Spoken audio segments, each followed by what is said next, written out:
Assalamualaikum warahmatullahi wabarakatuh. Perkenalkan, nama saya Susilawati dengan NIM 211420110. Di sini saya akan mempresentasikan tentang konsep wahdatul wujud.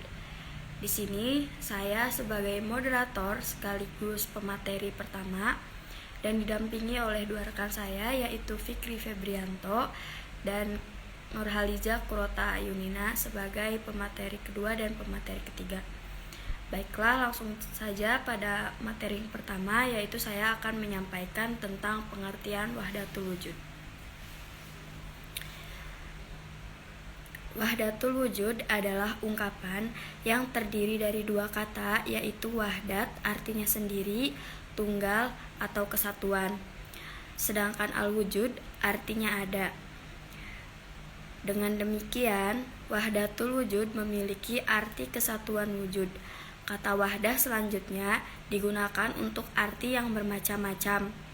Di kalangan ulama klasik, ada yang mengartikan wahdah sebagai sesuatu yang zatnya tidak dapat dibagi-bagi pada bagian yang lebih kecil. Selain itu, al-wahdah digunakan pula oleh ahli filsafat dan sulfistik sebagai suatu kesatuan antara makhluk dan roh, lahir dan batin, antara alam dan Allah, karena pada hakikatnya alam adalah qadim yang berasal dari Allah. Paham wahdatul wujud merubah sifat nasuf yang ada pada hulul menjadi kholak atau makhluk, dan sifat lahut menjadi hak atau Tuhan. Kholak dan hak menjadi suatu aspek, di mana kholak sebagai aspek di sebelah luar dan hak sebagai aspek di sebelum dalam. Kata kholak dan hak merupakan sinonim dari al-ard dan al-jauhar, dan juga dari al-jahir, lahir dan batin. Aspek al-ard dan kholak mempunyai sifat kemakhlukan, dan al-jauhar dan al-haq mempunyai arti ketuhanan, sehingga setiap yang berwujud pasti mempunyai sifat kemakhlukan dan sifat ketuhanan. Assalamualaikum warahmatullahi wabarakatuh. Perkenalkan, nama saya Fikri Febrianto dengan NIM 211420122. Saya di sini akan menjelaskan tentang tokoh-tokoh dalam wahdatul wujud. Dan tokoh-tokoh dalam wahdatul wujud itu ada 3, yaitu yang pertama Al-Hallaj, yang kedua Siti Jenar, yang ketiga Ibnu Arabi. Langsung saja yang tokoh pertama, yaitu Al-Hallaj.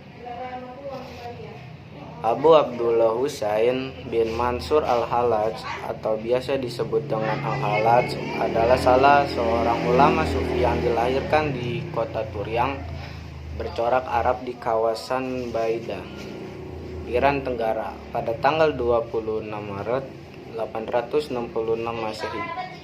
Ia seorang keturunan Persia. Kakeknya adalah seorang penganut Zoroaster dan ayahnya memeluk Islam.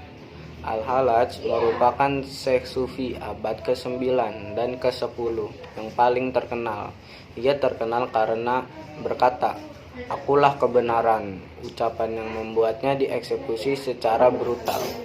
Bagi sebagian ulama Islam, kematian ini dijustifikasi dengan alasan bidah, sebab Islam tidak menerima pandangan bahwa seseorang manusia bisa bersatu dengan Allah, dan karena kebenaran al-haq, dan al-haq adalah salah satu nama Allah, maka ini berarti bahwa Al-Hallaj menyatakan ketuhanannya sendiri.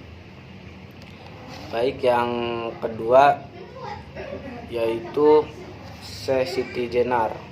Siti Jenar artinya tanah merah, yang memiliki nama asli Raden Abdul Jalil, atau ada juga yang menyebutnya Hasan Ali, yang juga dikenal dengan nama Sunan Jepara, Siti Brit, Syekh Lemah Bang, dan Syekh Lemah Abang. Adalah seorang tokoh yang dianggap sebagai sufi dan salah seorang penyebar agama Islam di Pulau Jawa, khususnya di Kabupaten Jepara. Asal-usul serta sebab kematian Siti Jenar tidak diketahui dengan pasti karena ada banyak versi yang simpang siur mengenai dirinya dan akhir hayatnya. Demikian pula dengan berbagai versi lokasi makam tempat ia disemayamkan untuk terakhir kalinya. Yang tokoh ketiganya yaitu ada Ibnu Arabi. Nama lengkapnya adalah Muhammad Ibn Arabi Al-Tail Hatimi, keturunan langsung dari Al-Hatim yang pindah ke Spanyol sesudah Islam berkuasa di negeri itu dan menetap di kota Sevilla di dunia barat. Namanya ditulis Ibn Arabi, tetapi di belahan dunia timur namanya ditulis Ibn Arabi tanpa al, untuk membedakan dari Abu Bakar Ibn Al-Arabi, seorang hakim kenamaan di Sevilla pada masa itu. Dalam catatan riwayat hidupnya, kelahirannya sangat didambakan orang tuanya yang merupakan sufi besar pada masanya, karena mereka belum dikaruniai anak laki-laki. Dalam penantian itu, ayahnya berjumpa dengan Abdul Qadir Jailani, sufi besar yang sudah lanjut usianya. Dalam kesempatan itu, ayah Ibn Arabi memohon agar Abdul Qadir Jailani berkenan mendoakan agar ia dikaruniain anak laki-laki.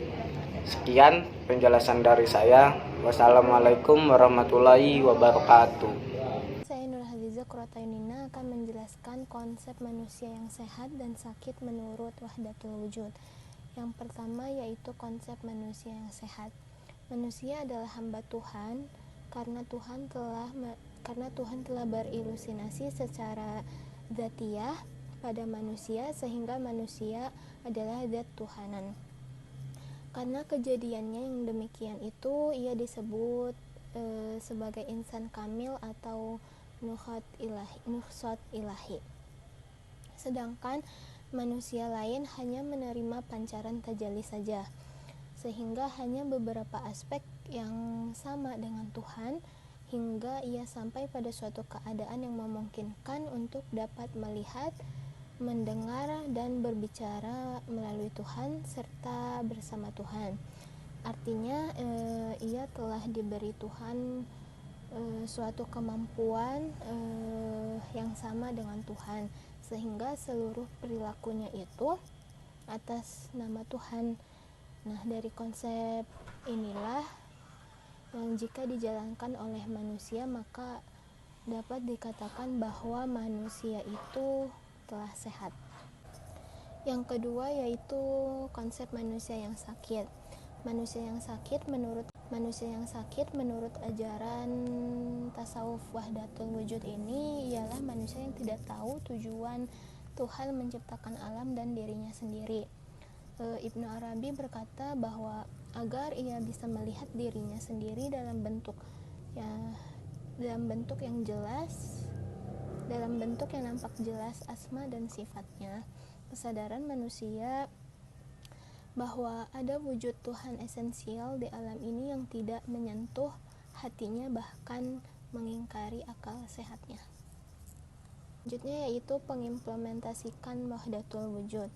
Setelah dipaparkan pengertian yang berkaitan dengan konsep Wahdatul Wujud yang mempunyai tujuan agar manusia menjadi insan kamil melalui proses sofistis dengan klien yang datang kepada konselor, ialah konsep tentang penenangan diri dalam rangka menemukan masalah yang ia alami, menjadi manusia yang mandiri dan bebas.